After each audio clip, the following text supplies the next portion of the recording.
کہ اللہ کی وحدانیت پر ایمان لے آؤ، کامیاب ہو جاؤ گے، عرب و عجم کے مالک بنا دیے جاؤ گے۔ ابو جہل نے جب یہ بات سنی، اپنی رانوں کو پیٹ کر کہنے لگا اجعل الآلہۃ الہ واحدا ان ھذا لشیء عجاب، سارے الہوں کو مٹا کر ایک الہ کی دعوت آج تک ہم نے نہیں سنی، یہ بڑی عجیب دعوت ہے جو تم دے رہے۔ اپنے ساتھیوں سے کہنے لگا اٹھو اور اپنے معبودوں کو پکڑ لو، ان سے چمٹ جاؤ اور اس کی بات کی طرف دھیان نہ دو۔ بدا الاسلام غریبا، جب اسلام کی ابتدا ہوئی اللہ کی وحدانیت کو پہچاننے والے کوئی نہ تھے، اللہ کی وحدانیت پر ایمان لانے والے کوئی نہ تھے۔ وہ اللہ کو مانتے تھے لیکن جیسا ماننے کا حق ہے ایسے نہیں، بلکہ شرک کر کے مانتے تھے۔ لات، منات، حبل کو اللہ کا شریک بنا دیتے تھے، کہتے تھے اکیلا نہیں بلکہ اس کے ساتھ لات بھی شریک ہے، منات بھی شریک ہے، عزا بھی شریک ہے، حبل بھی شریک ہے۔ وَسَيَعُودُ غَرِيبًا، ایک وقت آئے گا اسلام ایسے ہی اجنبی بن جائے گا کہ اس کو پہچاننے والا کوئی نہ ہوگا، اور وہ وقت آج آ چکا جو اللہ کی وحدانیت، اکیلے اللہ کی وحدانیت کا اعلان کرتا ہے۔ لوگ اس کو گالیاں نکالتے ہیں، وہابی کہتے ہیں، اولیاء کا گستاخ سمجھتے ہیں جو ایک اللہ کی وحدانیت کا اعلان کرتا ہے، اور جو علی حجویری کو داتا مانتا ہے اللہ کو بھی مانتا ہے، علی حجویری کو بھی داتا مانتا ہے، اللہ کو بھی مانتا ہے، دولت شاہ کو اولاد دینے والا بھی مانتا ہے، اللہ کو بھی مانتا ہے، اور بری امام کو مقدمات سے بری کرنے والا بھی مانتا ہے، اللہ کو بھی مانتا ہے، اور ملتان کے مرے ہوئے ان پیروں کو بھی مانتا ہے، غازی بابا کو بھی مانتا ہے، اجمیر والے کو بھی مانتا ہے، اللہ کو بھی مانتا ہے۔ یہ وہی ہے وَسَيَعُودُ غَرِيبًا، جیسے مکے کے مشرک اصل اسلام سے ناواقف تھے اور اسلام اجنبی تھا، آج کے دور میں بھی اسلام سے لوگ ناواقف ہیں، اجنبی ہے ان کے لیے یہ دعوت اجعل الآلہۃ الہ واحدا، ایک اللہ کو مانیں اور باقی سب کا انکار کر دیں۔ نہیں، ہم نے اولاد لینے کے لیے باب علیحدہ بنائے ہیں، لڑکیاں لینے کے لیے باب علیحدہ بنائے ہیں، کاروبار کی ترقی کے لیے علیحدہ بنائے ہیں، مقدمات سے بری ہونے کے لیے علیحدہ بنائے ہیں، مصیبتوں میں کام آنے والے ہمارے علیحدہ ہیں، کشتی کنارے لگانے والے ہمارے علیحدہ ہیں، جنگل اور دریا میں ہماری رہنمائی کرنے والے علیحدہ ہیں، اللہ بھی ہے اور یہ بھی ہیں۔ یہی بات اللہ کے نبی نے اس حدیث میں ارشاد فرمائی، بدا الاسلام غریبا وسیعود غریبا، اسلام شروع میں بھی اجنبی تھا، ایک وقت آئے گا پھر اجنبی بن جائے گا کہ اصل توحید کو سمجھنے والا کوئی نہ ہوگا۔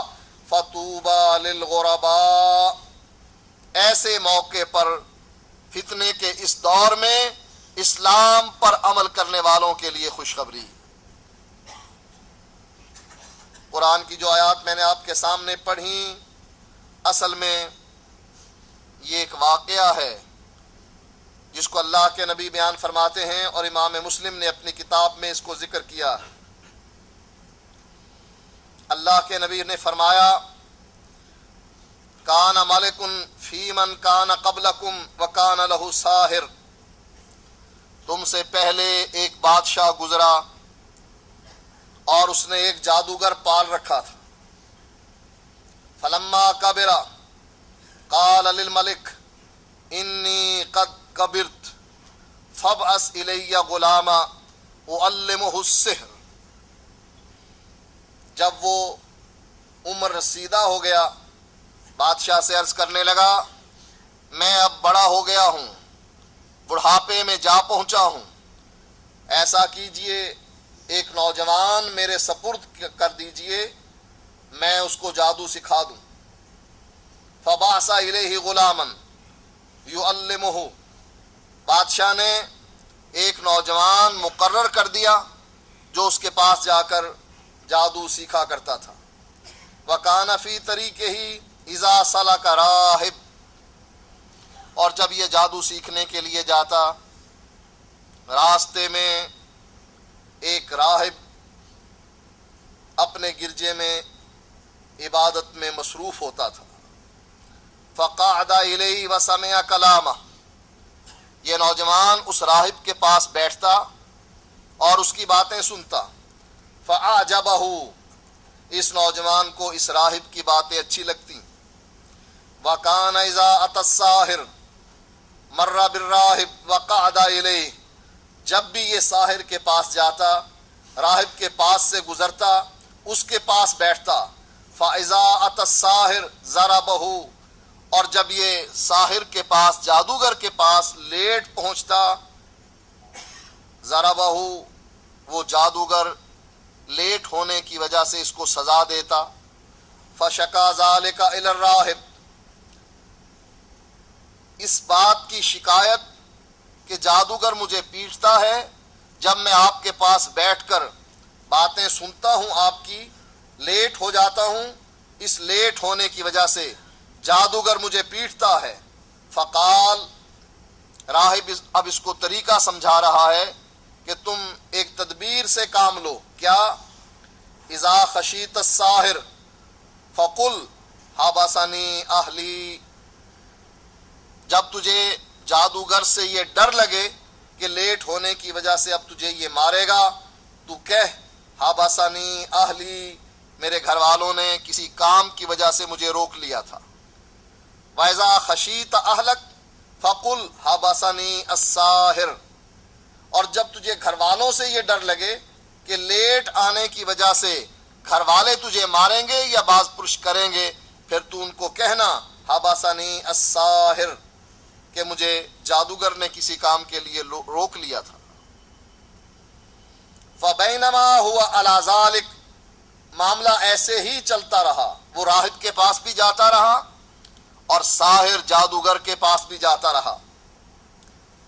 اِذْ أَتَى عَلَى دَابَّةٍ عَظِيمَةٍ قَدْ حَبَسَتِ النَّاسَ،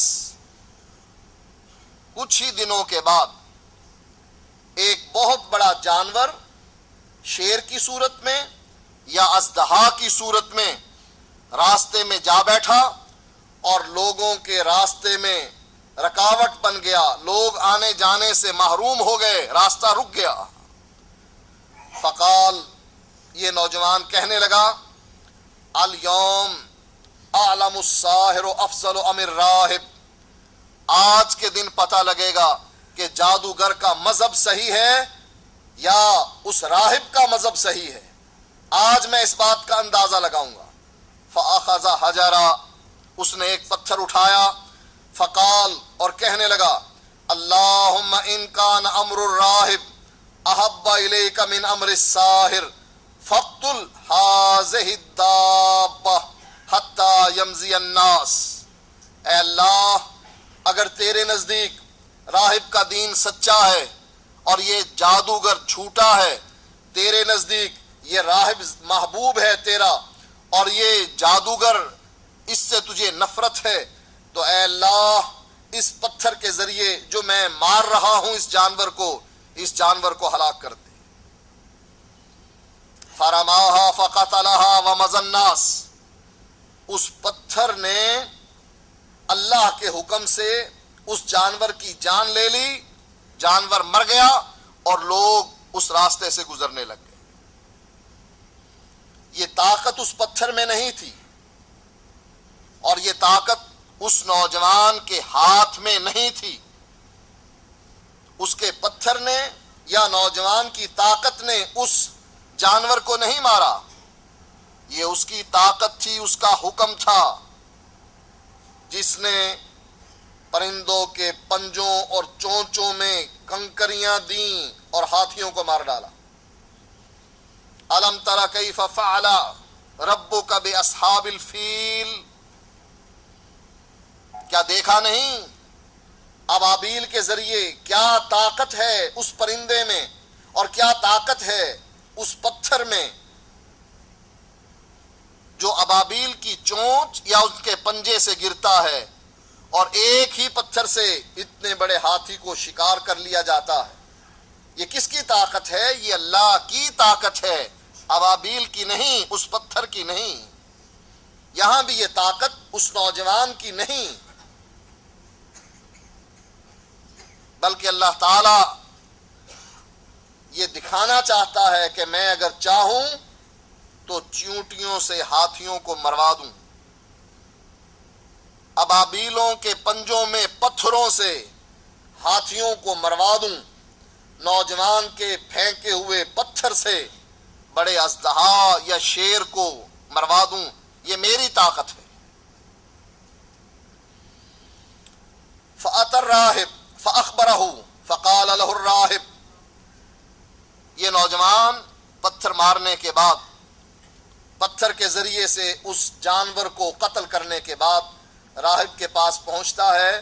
فأخبرہ، راہب کو وہ پورا قصہ سناتا ہے۔ فقال له الراہب، راہب جواب میں کہتا ہے، اے بنیا انت اليوم افضل منی، اے میرے بیٹے آج تو مجھ سے افضل ہے۔ قد بلغ من امرک ما ارى وانک ستبتلی، تو اس مقام کو جا پہنچا ہے جس مقام کو میں نہیں پہنچ سکا۔ اللہ تعالی کے حکم سے جو کرامت سرزد ہوئی ہے تیرے ہاتھ پر، وہ آج تک میرے ہاتھ پر سرزد نہیں ہوئی۔ اللہ تیری دعاؤں کو قبول کرنے لگ گیا ہے، اس لیے تو مجھ سے افضل ہے، حالانکہ تو میرا شاگرد ہے۔ ستبتلی، یاد رکھ اب تجھ کو آزمایا جائے گا، اب اس آزمائش میں تو نے پورا اترنا ہے۔ فطوبی للغرباء، جو عقیدہ توحید پر رہتے ہیں آزمائش میں ان کو ڈالا جاتا ہے اور آزمائش میں وہ پورے اترتے ہیں، پھر ان کے لیے وہ مقامات ہیں کہ جن کا انسان تصور بھی نہیں کر سکتا۔ راہب اس نوجوان کو کہتا ہے اب تجھ کو آزمایا جائے گا، فَإِنِ ابْتَلَيْتَ فَلَا تَدُلَّ عَلَيَّ، اور جب تجھ کو آزمایا جائے، آزمائش میں ڈالا جائے، عذاب کی چکی میں، اس کے شکنجے میں تجھ کو جکڑا جائے، میری اطلاع کسی کو نہ دینا کہ میں نے یہ دین راہب سے سیکھا ہے۔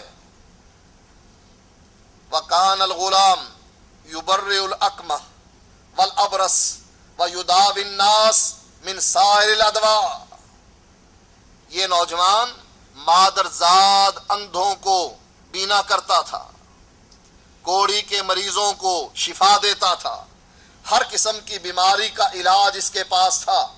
اس کے ہاتھ میں کرامت کے ذریعے سے، کرامت ولی کے ہاتھ پر سرزد ہوتی ہے، فعل اللہ کا ہوتا ہے، ولی کے پاس کوئی اختیار نہیں ہوتا۔ معجزہ نبی کے ہاتھ پر ہوتا ہے، فعل اللہ کا ہوتا ہے، نبی کا کوئی اختیار نہیں ہوتا۔ چونکہ اللہ کا فعل ہے، نبی یا ولی کے ہاتھ پر ہو رہا ہے، لہذا معجزہ اور کرامت کہلاتی ہے۔ لیکن معجزے اور کرامت کی تعریف یہ ہے کہ ولی کو کوئی اختیار نہیں ہوتا، چاہے اللہ مانے یا نہ مانے۔ مکے کے مشرک اکٹھے ہو کر آئے، آ کر کہنے لگے ہم تجھ پر ایمان لے آئیں گے، لیکن ایک صورت ہے، مکے کی سرزمین میں نہریں بہا دے، نہروں کے ارد گرد باغات لگوا دے، تیرے ساتھ فرشتے چلیں، پھر ہم تجھ پر ایمان لے آئیں گے کہ واقعی تو اللہ کا نبی ہے۔ اب اللہ کے نبی چاہتے تھے کہ مکے کے یہ لوگ بھی مسلمان ہو جائیں، لیکن اللہ نہیں چاہتا تھا۔ اللہ نے جواب میں کیا کہا؟ اے نبی اگر تو کر سکتا ہے کر کے دکھا،